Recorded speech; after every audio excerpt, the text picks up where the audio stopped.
अटल शिक्षक सम्मान समारोह के अंतर्गत जो यहाँ शिक्षक आए हुए हैं, बहुत कम देखा जाता है कि शिक्षकों को सम्मान होता है। ज़्यादातर विद्यार्थियों को सम्मान शिक्षक करते हैं और पहली बार ऐसा देखा गया है कि शिक्षकों को सम्मान किया गया है। और शिक्षक यहाँ हर वर्ग के, चाहे वो आर्ट्स के हो, चाहे वो इंग्लिश के हो, चाहे वो मैथ्स के हो, चाहे वो साइंस के हो, चाहे वो कॉमर्स के हो, हर विभाग के शिक्षक यहाँ मौजूद है। आइए उन शिक्षकों से बात करते हैं कि उनका यहाँ आने का पर्पज़ क्या है, किस उद्देश्य से आए हुए हैं और जो विद्यार्थी हैं उनके लिए क्या क्या अपॉर्चुनिटी लेके आते हैं। यहाँ पे देखते हैं हमारे साथ जुड़ रहे हैं झा कॉमर्स क्लासेस के चेयरमैन हैं, सर हैं, और ये बहुत अच्छे से कॉमर्स के बारे में जानकारियाँ देते हैं। और सबसे बड़ी बात यह है कि मिथिलांचल की धरती अभी हम मधुबनी में मौजूद है। सर आपका स्वागत है। बहुत बहुत धन्यवाद। तो आपको धन्यवाद, हम तो खाना बनाने में लगे हुए हैं। जी अचानक पीछे सारा और एक्चुअली क्या है कि एक अच्छा प्रोग्राम करवाया गया था देशभक्ति नृत्य के लिए। और शिक्षक का सम्मान सिर्फ शिक्षा का नहीं होता है, शिक्षा का सम्मान होता है। और जब आप एक शिक्षक का सम्मान करते हो उससे जुड़े हुए 3-4 स्टूडेंट जो है उनका भी आप सम्मान करते हैं। मैं चीज़ पूछना चाहूँगा, आप लोग जो है सरकारी संस्था से जुड़े हुए शिक्षक हैं या फिर आप अपने सरकार के सताए हुए प्राइवेट संस्था के जो शिक्षक हैं? क्योंकि सरकार का जो योजना है वो योजना अगर धरातल पे आता है तो हम लोग पढ़ते ही नहीं कभी सर मैंने ये सवाल इसलिए पूछा क्योंकि हमेशा सरकारी जो शिक्षक होते हैं, जो सरकारी जो तंत्र होते हैं, प्रशासन के जो लोग होते हैं, वो बोलते हैं कि जो निजीकरण जो शिक्षा जो चल रहा है तो कहीं ना कहीं वो हमारे जो सरकारी शिक्षा काम कर रहे हैं उसको व्यवधान उत्पन्न करते हैं, बच्चों को पकड़ कर रखते हैं, टाइम पे स्कूल कॉलेज नहीं जाने जाते हैं। अभी मेरी बात हो रही थी एस.के. झा सर से और झा कॉमर्स क्लासेस से जुड़े हुए, इन्होंने बताया कि किस तरह से बिहार की जो शिक्षा व्यवस्था है चरमरा रखी है। और अगर सरकार मैं काजल मैम हूँ और एजुकेशन सॉल्यूशन फॉर योग ऑफिस से हूँ और मैं दरभंगा में हमारी ऑफिस है, दरभंगा नाका नंबर 5 पे। और सर मैं वहीं रहती हूँ और हमारा काम है कैरियर काउंसलिंग करने का, बच्चे को कैरियर काउंसलिंग करके बहुत सारे कॉलेज में भेजने का। और जिसमें देश भगत यूनिवर्सिटी है वो उसमें मैं बच्चे को भेजती हूँ और बच्चे को सजेस्ट करती हूँ कि हाँ उस यूनिवर्सिटी में जाएँ और पढ़ाई करें। काउंसलिंग के दरमियान जो आप काउंसलिंग करती हैं क्या दिक्कतें बच्चे के पास जहाँ पर? सर जैसे बच्चे कैरियर काउंसलिंग के माध्यम से हम बच्चे को हर कोर्स के बारे में बताते हैं कि क्या क्या कोर्सेज है, नहीं है, सब चीज़ के बारे में बताते हैं। इनफैक्ट कॉलेज से यूनिवर्सिटीज़ के बारे में बताते हैं। बच्चे जिस कॉलेज में इंटरेस्टेड होते हैं, एडमिशन लेना चाहते हैं, उस कॉलेज में हम लोग एडमिशन करवाते हैं। सबसे ज़्यादा जो प्रश्न पूछे जाते हैं बच्चे द्वारा या बच्चे क्या होता है? सर सबसे ज़्यादा बच्चे के दौरान पूछे गए क्वेश्चंस होते हैं कि किस यूनिवर्सिटी में एडमिशन्स करवाएं। सबसे पहले तो क्वेश्चंस होते हैं कि जैसे कोई बच्चे होते हैं जो मैथ्स से होते हैं, बायो से होते हैं, आर्ट्स से होते हैं, कॉमर्स से होते हैं, तो उनका फर्स्ट क्वेश्चन रहता है कि कौन से कोर्स में जाऊँ। जब कोर्स डिफाइन कर लेते हैं बच्चे तो सेकेंड क्वेश्चन होते हैं उनके यूनिवर्सिटी को लेकर। तो जो भी हमारे पास बेस्ट यूनिवर्सिटी होते हैं मैं बच्चे को सजेस्ट करती हूँ, मैं बच्चे को बताती हूँ कि ये यूनिवर्सिटी है, जिस यूनिवर्सिटी में बच्चे इंटरेस्टेड होते हैं मैं वहाँ उनका एडमिशन्स करवाती हूँ। तौर पे उन्होंने खिचड़ी बांटे, साइकिल बांटे, पोशाक बांटे, लेकिन शिक्षा व्यवस्था में कोई सुधार नहीं हुआ। आइए कुछ और सर हैं उनसे जानकारी लेते हैं। सर आपका स्वागत है। जी आपका भी बहुत बहुत धन्यवाद। सर अब यहाँ जो आप लोग एकत्रित हुए ये किस लिए एकत्रित हुए इसके बारे में बताएंगे? हम लोग यहाँ पर अभी एक देश भगत से DBU की तरफ से एक अटल शिक्षक समारोह किया गया है।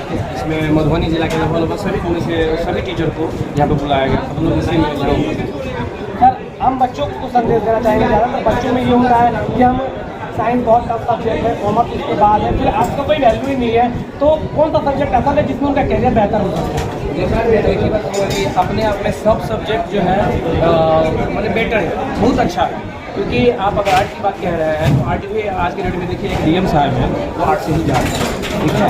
और मैंने बहुत IAS IPS कहीं ना कहीं आर्ट दे रहा है। अगर कॉमर्स की बात करें तो कॉमर्स के थ्रू आप CA जो आज कहीं ना कहीं बहुत ही एक मतलब कंपनी को सुचारू रूप से चलाने के लिए CA की बहुत जरूरत होगी। और हमारा देश जो अभी चल रहा है, अभी जो नया GST वगैरह से जो लागू हुई है, जो वाणिज्य विभाग को जो देखता है उसमें कहीं ना कहीं कॉमर्स का बहुत बड़ा योगदान है। और जहाँ तक बात करें साइंस, तो साइंस एक ऐसा फील्ड है जहाँ आप क्या कहते हैं हमारे देश को इतने नए नए टेक्नोलॉजी आज जो हम लोग जिस माध्यम से जुड़ रहे हैं यहाँ कहीं ना कहीं साइंस की देन है। और इसीलिए सारे सब्जेक्ट अपने आप में उनका भविष्य बन सकता है। एक और तरफ से जुड़ रहे हैं, उनसे जानकारी लेते हैं।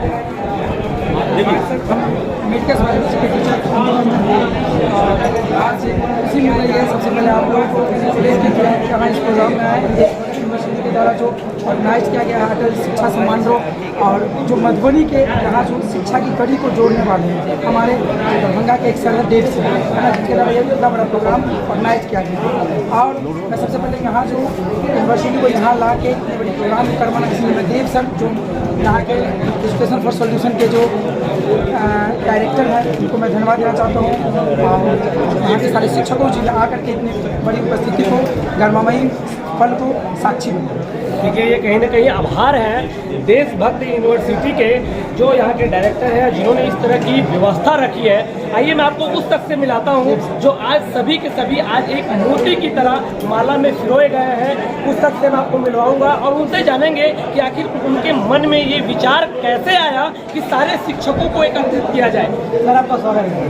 अमर भाई जी बहुत बहुत धन्यवाद आपका, और आपको मैं धन्यवाद देना सारे मीडिया बंधुओं को भी धन्यवाद देना चाहूँगा जो आप लोग हमारे एक मैसेज पे आए हैं। और मैं सोशल वेक्टर से सोशल कामों ज़्यादा जुड़ा रहता हूँ, कैंप हो और कोरोना टाइम में रोजगार से जुड़ा रहता हूँ। सोशलिस्ट भी आप बहुत अच्छे करते हैं और उसमें आपका अहम योगदान रहता है। सर आपके मन में ये अचानक से कैसे विचार आया कि मतलब हमारे यूनिवर्सिटी के बैनर तले शिक्षकों का सम्मान समारोह कराया जाए, ऐसा किस तरह का विचार आया? हमारा सबसे बड़ा ये है, मुझे लगा कि हम पढ़े लिखे लोग हैं, हम इंजीनियरिंग किए, MBA किए, हमने 2 साल जॉब भी किया, हमारे पास तजुर्बा भी था जॉब करने का। फिर हमने सोचा कि अगर हमारे यहाँ से बच्चे गलत दिशा में चले जाते हैं, अच्छे कॉलेज नहीं ढूंढ पाते हैं, तो हमने क्यों नहीं हम एक अच्छी कैरियर काउंसलिंग सेंटर बनाए जिससे बच्चे लोगों को एक सही राह मार्गदर्शन मिले, जिससे बच्चा आगे अपने जीवन में सफल कर मेरे को एक जानकारी आपके बारे में बहुत अहम चीज़ पता चली कि आप एक अच्छी सैलरी बेस्ड कंपनी में, आपका पैकेज भी बहुत अच्छा था, फिर आपने उसको लाल बहादुर और मिथिलांचल में यहाँ के बच्चों के लिए हमारा भविष्य सोचने का काम किया। भैया थोड़ा पीछे भाई, अरे यार क्या कर रहा है। मैं इससे जानता था कि सर हमारे पास क्वालिफिकेशन अच्छे कॉलेज से नहीं हो पाया, ब्रांच अच्छा नहीं चुन पाया, मुझे ध्यान में आया कि नहीं क्वालिफिकेशन अच्छी कॉलेज की चुननी बहुत जरूरी होती है। सर यहाँ पर देखा जाता है जो बिहार की उत्तराखंड के जो लोग हैं यहाँ पे प्रतिभा के बहुत धनी होते हैं, लेकिन उनका जो मानना होता है कि बच्चे को ग्रेजुएशन करवाना है, और जो शहर में लोग होते हैं 12th के बाद टेक्निकल में चले जाते हैं, तो उनके बारे में, उन बच्चों के बारे में, उनके पेरेंट्स के बारे में कुछ बताना चाहेंगे? देखिए हम तो सबसे पहले सभी को मैं बताना चाहूँ कि एक युग था जब आप ग्रेजुएशन कर लेते थे, तो आपके लिए नौकरी पक्की रहती थी, एक आप PG कर लेते तो आपके लिए नौकरी पक्की रहती थी। अब वो युग नहीं रहा, अब PG ग्रेजुएशन करके हर लोग हैं और सबके पास जॉब नहीं है। अब टेक्निकल युग आ गया है, टेक्निकल कोर्स नहीं होगा आप कहीं व्यवस्थित नहीं रह सकते हैं। लेकिन सर जैसा आपने कहा कि जो टेक्निकल कोर्स नहीं होगा तो आप सुरक्षित नहीं होंगे, सुरक्षित नहीं है। ये बिहार की धरती है, यहाँ पे गरीबी अभी भी ठूस ठूस के बनी है। लोग मन में एक मानसिकता है कि हम रोजी रोजगार करेंगे, अपने बच्चों को ज़्यादा नहीं पढ़ाएंगे क्योंकि टेक्निकल डिग्री के लिए पैसे नहीं है। तो उन बच्चों के लिए, उन पेरेंट्स के लिए आप कुछ संदेश देना चाहेंगे? देखिए सर मैं आपको बताना चाहूँ कि आपने जो बताया कि बहुत सत्य, कटु सत्य है। पहले के ज़माने में लोगों के पास ज़मीन जथा होता, ज़मीन जथा बेच के लोग पढ़ते थे, अब उन लोगों को ज़मीन भी नहीं रही तो लोग लाए कहाँ से? तो मैं धन्यवाद देना चाहूँगा नीतीश कुमार जी को, मुख्यमंत्री जी को, जिन्होंने बिहार स्टूडेंट क्रेडिट कार्ड योजना लगाया, जिसके माध्यम से 4 लाख सरकार दे रही है अच्छे अच्छे कॉलेज में पढ़ने के लिए। तो बिहार स्टूडेंट क्रेडिट कार्ड के माध्यम से बच्चे आगे पढ़ के आगे बढ़ सकते हैं और बहुत ही आसान माध्यम से बिहार स्टूडेंट क्रेडिट कार्ड मिलता है। जिन बच्चों के पास बिहार स्टूडेंट कार्ड नहीं है, नहीं बन पाता है, तो उन बच्चों के लिए आपकी तरफ से कोई ऐसी विशेष व्यवस्था रखी गई है? देखिए कई तरह की सुविधा है, जैसे SC/ST के लिए स्कॉलरशिप की व्यवस्था है, भारत सरकार की भी है, राज्य सरकार की भी। वो सारी व्यवस्था सर आप अपनी तरफ से मुहैया कराने की कोशिश करते हैं? हम लोग स्टूडेंट क्रेडिट कार्ड हो, स्कॉलरशिप हो, छात्रवृत्ति, कई तरह की योजना है, उसका मैं लागू करना। देख सकते हैं यहाँ पे हम देशभक्त यूनिवर्सिटी के बैनर तले जो शिक्षक सम्मान समारोह यहाँ पे जो हो रहा है, और ये हम अभी यहाँ आए हुए हैं यहाँ के जो मिथिलांचल की धरती पे जो यहाँ का जो एक संस्था है, एक होटल है, और ये जो कार्यक्रम चल रहा है ये गोकुल ब्रांच होटल के फ्लोर पे चल रहा है, और कहीं ना कहीं यहाँ लड़कियाँ भी हैं और बच्चे भी आए हैं। देखिए यहाँ पे आज जो ये गोकुल राज होटल के इस पैलेस में जो कार्यक्रम रखा गया है, देशभक्त यूनिवर्सिटी के बैनर तले कार्यक्रम है शिक्षक सम्मान समारोह, और यहाँ पे हर तरह के वर्ग के शिक्षक आए हुए हैं। शिक्षक की कोई न जात होती है, न कोई उम्र की सीमा होती है। यहाँ पे एक मैडम से मिलते हैं जो उनके साथ छोटे छोटे बच्चे आए हुए हैं। मैडम आप बता पाएंगे यहाँ किस उद्देश्य से आई हुई है, आपको कैसे आमंत्रित किया गया है? मैं संस्थान से किया गया है और मैं Benipatti my school Benipatti my school जाएंगे। ये माई स्कूल मैडम क्या है, ये यहाँ पे सब बड़े बड़े शिक्षक आए हुए हैं, साइंस के टीचर हैं, कॉमर्स के शिक्षक हैं और बायोलॉजी के हैं, आर्ट्स के हैं, और सभी अपने अपने बच्चों को बता रहे हैं कि बेहतर भविष्य बताएं। लेकिन ये माई स्कूल क्या है, इसके बारे में बहुत ज़्यादा अच्छी जानकारी दीजिएगा। ये स्कूल छोटे बच्चों के लिए है, छोटे बच्चों के लिए और इनमें हमने ये सुविधा रखी है पढ़ाने के साथ खेल खेल में पढ़ाना है। मतलब खेल खेल में पढ़ाना है, जैसे कि अभी चाक के तहत सरकार के कार्यक्रम का चल रहा है, उससे भी बेहतर ढंग से आप मतलब खेल खेल में पढ़ाना कि कोई मतलब ये ना मतलब बच्चे लोग डरते हैं पढ़ाई से, और हम लोग सोचते हैं हमने खेल के माध्यम से पढ़ाएं, उनको खेलते खेलते पढ़ाएं, क्योंकि एक शिक्षक होता है ना विषय को पढ़ाता है, लेकिन हम ऐसे शिक्षक बनना चाहते हैं कि विषय में बच्चे को रुचि। देख सकते हैं मैडम बता रही है कि छोटे बच्चों के लिए इनका माई स्कूल है, और यहाँ पे कुछ और सर जुड़े हुए हैं माई स्कूल से ही, उनसे जानकारी लेते हैं कि कैसे खेल खेल में बच्चों को पढ़ाते हैं। क्या उनकी फीस बहुत ज़्यादा टफ है? दिल्ली, बैंगलोर, मुंबई जैसे शहरों में प्ले स्कूल देखे जाते हैं, लेकिन अब मिथिलांचल के मधुबनी जिला में भी प्ले स्कूल आया है, उनके बारे में जानकारी लेते हैं। सर बता पाएंगे इसके बारे में? सबसे पहले आपके चैनल आपको धन्यवाद। माई स्कूल के बारे में आपके चैनल के माध्यम से ये बताना चाहिए कि माई स्कूल अपना स्कूल, मेरा स्कूल, सबका स्कूल, आपका भी स्कूल, हमारा भी स्कूल, और उन बच्चों के लिए खास करके, अभिभावकों के लिए खास करके जो पैसे के अभाव में अपनी शिक्षा पूरी नहीं कर पाते हैं, उन बच्चों के लिए भी कम से कम पैसे में शिक्षा की व्यवस्था में नहीं है, उनके लिए हम निःशुल्क भी व्यवस्था की है डेफिनेटली। और एक बार सबसे पहले first of all you should visit my school, then you will have to decide what's better for you in my school.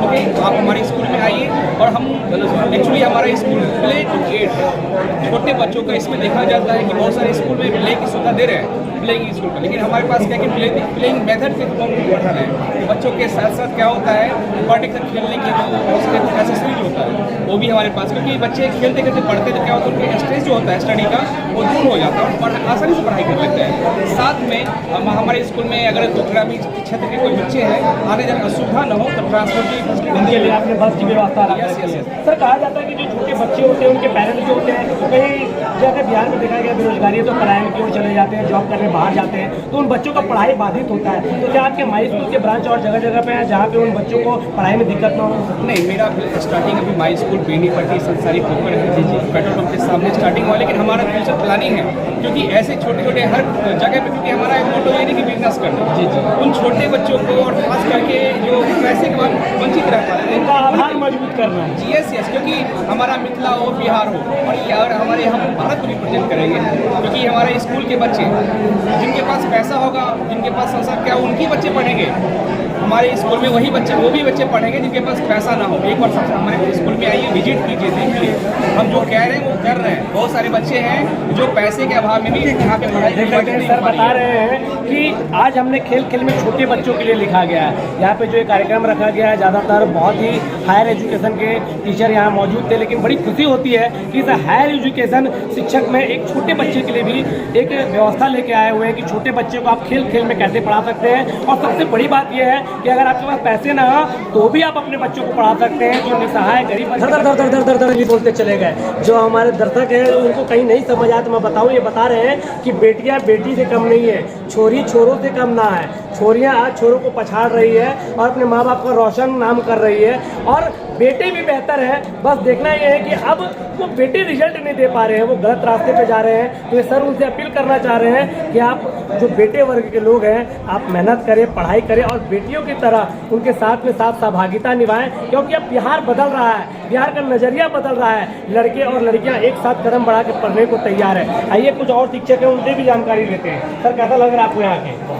हम तो ऑर्गेनाइज ही किए थे, एजुकेशन सोल्यूशन मधुबनी का डायरेक्टर हम खुद ही हैं, और ये प्रोग्राम का जो देख रहे हैं हम ही लोग ऑर्गेनाइज किए थे, सारा हमारा टीम है, सब लोग की टीम से ही होता है। इसमें आप लोग का भी बहुत बहुत बड़ा सपोर्ट है। सर आपके मन में कैसे विचार आया कि इस तरह के आयोजन करने बहुत कम देखने को मिलता है कि इस पूरे जिले के शिक्षक को एक तरह एकत्रित करना? शिक्षक लोग छुट्टी नहीं होते, आप लोगों का बिजी शेड्यूल होता है, हर समय बच्चों को पढ़ाना पड़ता है, देखिए जब हम लोग अलग अलग बिजनेस में रहते हैं तो देखते हैं लोगों के बीच में मार्केट में एक द्वेष पैदा होता है, कोई अलग अलग है। हम चाहते हैं कि एक जगह सब लोग एक को सम्मिलित लेके चलना चाहते हैं, साथ में अगर रहते हैं एक प्रोफेशन के हैं तो यार हम सब सपोर्ट करते हैं उनको कि आप भी आइए मेरे साथ, हमको ये चीज़ का अनुभव है एक कदम कि आप यहाँ अगर एक कदम रखेंगे तो गलती होगा, वो अनुभव आप मेरे से भी ले सकते हैं। कोई जरूरी नहीं है कि आप खुद गलती कीजिएगा तो वो अनुभव आप लीजिए, हम दूसरे की गलती से भी वो अनुभव लेकर के सीखते हैं। देख सकते हैं ये सर बता रहे हैं कि हर आई हुई हैं और इनका नाम हर कोई जानता है मिथिलांचल में। ये हमारे साथ बिट्टू मिश्रा जी जुड़ रही हैं, उन बच्चों के लिए एक आवाज़ बनी हुई है, एक सशक्त चेहरा बनी हुई है, जो गरीबी के कारण जिनके पेरेंट्स ये जानते नहीं हैं कि हमारी बेटियां सुरक्षित नहीं है। आज सरकार से निरंतर लड़ती हैं, आवाज़ उठाती हैं और बेटियों की मजबूत आवाज़ है और उन पेरेंट्स से भी लड़ती हैं जो अपने बच्चों के बहुत कम उम्र में शादियां कर देती है। तो इनकी पहचान की कोई ज़रूरत नहीं है। नाम बता दूं, मैं बिट्टू मिश्रा जी हैं और इनसे बात करते हैं कि वो यहाँ आई हैं, इनको यहाँ कैसा लग रहा है। स्वागत है आपका। बहुत बहुत धन्यवाद। बहुत अच्छा लग रहा है। आज ये कार्यक्रम रखा गया था। बिहार सरकार की जो पहल है कि स्टूडेंट क्रेडिट कार्ड के माध्यम से बच्चों को 4 लाख रुपए दिए जाते हैं, तो हालांकि कुछ शिकायतें भी आती हैं इस मामले में, ये मैं खुल के बोलूँगी, बट अपनी सतर्कता से, अपनी सावधानी से, अपने दिमाग से काम लें और इस चीज़ का आप फ़ायदा उठाएं। 4 लाख रुपए अगर दे रही है बिहार सरकार तो आप इसका फ़ायदा उठाएं और बहुत सारे कोर्स, लगभग सारे कोर्स पढ़ाई होती है। मतलब अगर आपको पढ़ने की इच्छा है, कहीं बिहार से बाहर जाके या बिहार में कहीं भी किसी भी अच्छे कॉलेज में, तो आप पढ़ सकते हैं, लेकिन हाँ अपनी समझदारी से, है ना। देख सकते हैं यहाँ पे बता रही हैं कि आप अपनी समझदारी से पढ़ सकते हैं और बिहार सरकार जो पैसा दे रही है, जो फंड दे रही है, आप उसका भरपूर मजे लें और भरपूर पढ़ाई के लिए खर्च करें और सावधानी जरूर रखें, क्योंकि इसमें ठग ठटेरी भी होता है, तो आपको इससे बचना है। लगे हुए हैं और यहाँ पे सारे भीड़ भाड़ को छोड़ के अकेले बैठे हुए हैं। आइए इस सर से जानकारी लेते हैं कि यहाँ अकेले गुमशुदा तौर पे कैसे बैठे हुए हैं। सर आपका स्वागत है। यहाँ आप अकेले सर अध्ययन कर रहे हैं इस बुक का, तो कैसा लग रहा है यहाँ पे? बहुत अच्छा लगा। सर आपकी संस्था से जुड़े हुए हैं?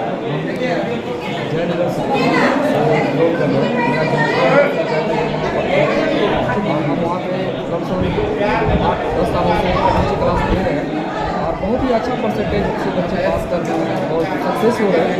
हम उम्मीद करते हैं मास्टर वो भी संस्था में आएंगे, बहुत अच्छा सक्सेस है। सर आपके संस्था में सिर्फ केमिस्ट्री पढ़ाया जाता है या साइंस विभाग से जुड़े हुए हर विभाग के शिक्षक मौजूद हैं? नहीं, सिर्फ हम केमिस्ट्री की क्लास लेते हैं और बहुत सारे क्लास है, टीचर क्लास की हम क्लास चला देते हैं और उन्हें सारे बच्चे बहुत अच्छे मार्क्स से करते हैं और हम विशेष तौर से बच्चे को सब के कठिनाइयों को दूर करने में सक्षम हैं। आपका सर शुभ नाम और परिचय बता पाएंगे? मेरा नाम अनिल साहब है, जैसे DLS नाम से भी जाना जाता है।